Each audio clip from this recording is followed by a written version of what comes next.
सोमनाथ विध्वंस का महमूद गजनवी से बदला कैसे लिया गया। ये कहानी है देवों के देव भगवान शिव शंकर को समर्पित सोमनाथ मंदिर के विध्वंस की। ये कहानी है उस वीर पुरुष की जिसने महमूद गजनवी से सोमनाथ विध्वंस का बदला लिया था। ये कहानी है देश धर्म की रक्षार्थ बलिदान हुए वीर गोगा बापा एवं उनके परिवार की, जिन्हें राजस्थान में हिंदू गोगा वीर और मुसलमान गोगा पीर कहते हैं और इनका स्मरण करते हैं, इन्हें पूजते हैं। इस्लामिक आक्रमणकारी महमूद गजनवी की आंधी अरब देश से होते हुए सोने की चिड़िया हिंदुस्तान को लूटने के लिए उसकी ओर बढ़ रही थी। ईसा की 10वीं सदी तक गांधार और बलूचिस्तान को हड़पने के बाद ये सिंध और पंजाब को पद दलित कर राजपुताने के रेगिस्तान तक जा पहुंची। भारत के सीमावर्ती छोटे छोटे राज्यों को लूटा। फिर उस दुराचारी सुल्तान महमूद गजनवी की कुदृष्टि सोमनाथ मंदिर पर पड़ी।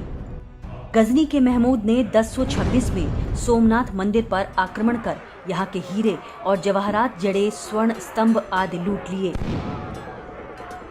इसके बाद भी अलाउद्दीन खिलजी, महमूद बेगड़ा और औरंगजेब के सेनापति ने भी सोमनाथ मंदिर को लूटा और मंदिर का विध्वंस करने का प्रयास किया।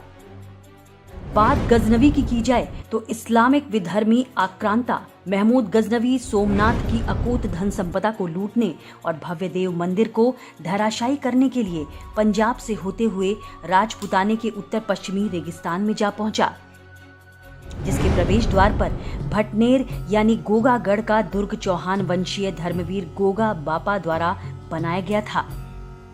यह 90 साल के वृद्ध वीर गोगा बापा अपने 21 पुत्रों, 64 पौत्रों और 125 प्रपौत्रों के साथ रहते थे। उनका मकसद धर्म की रक्षा करना था। महमूद गजनवी के उत्तर भारत पर हुए आक्रमणों के परिणाम स्वरूप धर्मवीर गोगा बापा ने अपनी सीमा से लगते हुए दूसरे अव्यवस्थित राज्यों पर सीधा अधिकार न जमाकर उनसे मैत्री संधि स्थापित की, जिस कारण उत्तरी पूर्वी शासकों की नजरों में गोगा चौहान भारतीय संस्कृति के रक्षक बन गए। कन्नौज विजय के बाद 1018 में जब महमूद गजनवी सोमनाथ मंदिर पर आक्रमण के लिए निकला, तब जाते समय किसी भी राजा ने उसे रोकने की हिम्मत नहीं जुटाई। उस वक्त गजनवी ने गोगा बापा से मदद पाने के लिए दोस्ती का हाथ भी बढ़ाया था। महमूद गजनवी ने छल बल से गोगा बापा को अपनी तरफ लाने का षड्यंत्र रचा और अपने दूत मसूद और तिलक हज्जाम को गोगा बापा के पास भेजा।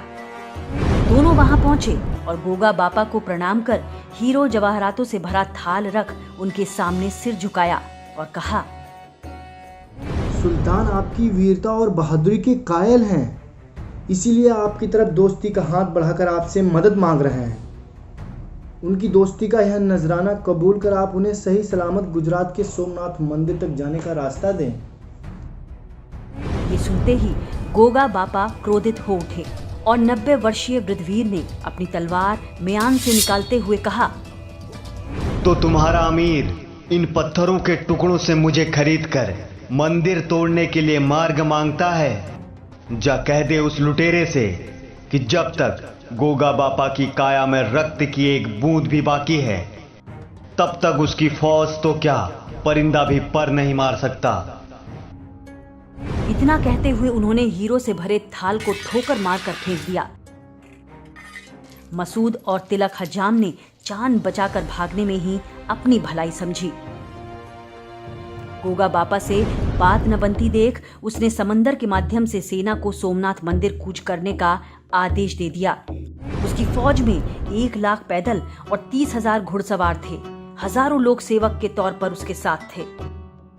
तो वहीं रेगिस्तान में पानी की कमी को देखते हुए 30,000 ऊंट ऊंटनियां भी फौज का हिस्सा थीं, जिन पर पानी भरकर रखा गया था। इधर गोगा बापा के पास 800 वीर राजपूत और 300 अन्य लोग ऊंट के मुंह में जीरे के बराबर थे। इसके बावजूद गोगा बापा के अद्भुत साहस और बलिदानी तेवरों को देखते हुए गजनवी ने 2 बार और प्रयास किया वो उसके साथ आ जाएं, पर गोगा बापा टस से मस नहीं हुए। अंत में हार मानकर अधर्मी आक्रमणकारी ने बगैर युद्ध किए ही गोगा बापा के पास से खिसकने में भलाई समझी। किंतु उसके बाद गोगादेव ने संपूर्ण उत्तरी पूर्वी क्षेत्र में संपर्क साधा और राजाओं को संगठित किया। गजनवी अद्वितीय धरोहर को नष्ट करने में तो सफल रहा, लेकिन इन सभी ने सोमनाथ विध्वंस कर लौटते हुए महमूद गजनवी को सबक सिखाने की ठानी। गोगा ने आक्रमणकारी के खिलाफ युद्ध मैदान में आने का आमंत्रण दिया तो उत्तरी पूर्वी क्षेत्र के सभी शासकों ने सहर्ष इस आमंत्रण को स्वीकार किया। उधर सोमनाथ विध्वंस के बाद गजनवी को भी अपने मारे जाने का डर सता रहा था। इसी घबराहट में वापसी के वक्त बहुत तेज गति से चलकर वो अनुमानित समय व रण योजना से पूर्व ही गोगा के राज्य के दक्षिण पश्चिम क्षेत्र में प्रवेश कर गया। तब तक गोगा द्वारा आमंत्रित उत्तर पूर्वी क्षेत्र की सेनाएं रण क्षेत्र में नहीं पहुंची थीं, लेकिन गोगा ने हिम्मत नहीं हारी। अपने बेटे, भाई, भतीजों और स्थायी एकत्रित सेना को लेकर उन्होंने महमूद का अकेले ही मुकाबला करने की ठान ली। केसरिया बाना सजाकर हर हर महादेव का घोष करते राजपूत वीर दुश्मन सेना पर वज्र की तरह टूट पड़े। एक एक राजपूत वीर 10-10 दुश्मनों को यमलोक भेजकर वीर गति को प्राप्त हुए। गोगा बापा बंधु बांधवों समेत देश धर्म की बलिदेवी पर बलिदान हो गए। बच गए तो बापा के मात्र एक पुत्र सज्जन और एक पौत्र सामंत, जिन्हें बापा ने सुल्तान के आक्रमण की पूर्व सूचना के लिए गुजरात भेजा था। उस समय महमूद रास्ता भटका हुआ था और स्थानीय लोगों के सहयोग से गजनी शहर का मार्ग तय कर रहा था। गोगा के चतुर सैनिकों ने रास्ता बताने के बहाने महमूद की सेना के निकट पहुंचकर उसकी सेना पर आक्रमण कर दिया। गोगा के पास साहस तो था, पर सेना कम थी। महमूद की सेना के बहुत सैनिक मारे गए। महमूद के सैनिकों की संख्या बेहद ज्यादा थी, लेकिन गोगा बापा और उनकी सेना के साहस के आगे दुश्मन सेना बुरी तरह से मात खाई। आपको बता दें कि जिस स्थान पर गोगा बापा का शरीर गिरा था उसे गोगा मेड़ी कहते हैं।